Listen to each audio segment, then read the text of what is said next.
All right, we got another Bible contradiction. We've heard this before, but brought it up again, so I guess we'll deal with it. It says, will the Messiah be a descendant of David?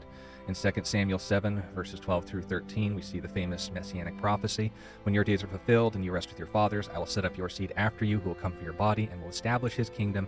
He shall build a house for my name, and I will establish the throne of his kingdom forever. So note, Solomon's kingdom didn't last forever. This is speaking of someone specific in the future, the eternal king of Israel, who will be the anointed one, the Messiah. But in Mark 12 and verse 35, Jesus apparently said that the Messiah won't be the descendant of David. Jesus answered when they were cross-examining him when he taught in the temple, how is it that the scribes say that Christ is the son of David? So Jesus asked a question. For David himself said by the Holy Spirit, this is quoting the Psalms, the Lord said to my Lord, sit at my right hand till I make your enemies your footstool. Therefore David himself calls him Lord. How can he then be his son? And the common people heard him gladly. Well, much like when we heard this before in another misrepresented reference in the Gospel of Matthew about the same conversation, what we need in that passage of Mark chapter 12 is Jesus saying the Messiah is not the son of David. What Jesus was doing was, of course, challenging them on their belief that there is no supernatural aspect to nature, that, of course, they were materialists, much like the atheists that bring up this contradiction.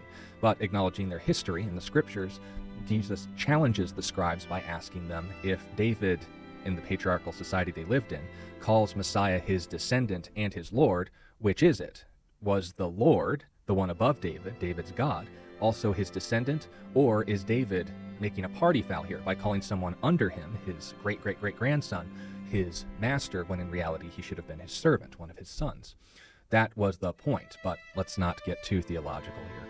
When it comes down to it, this is a misrepresentation of what a contradiction even means. When the word contradiction is used, they're saying that something is violating the second formal law of logic. A does not equal non-A. Two things in the same way and in the same sense can't both be true and at the same time cancel each other out. So in 2 Samuel 7, we would have to see Messiah is the son of David. We would have to see in Mark 12 Jesus saying Messiah isn't the son of David.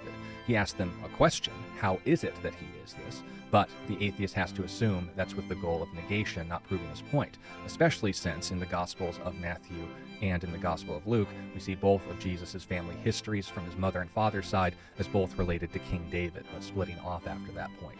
We dealt with that contradiction too as well, by the way.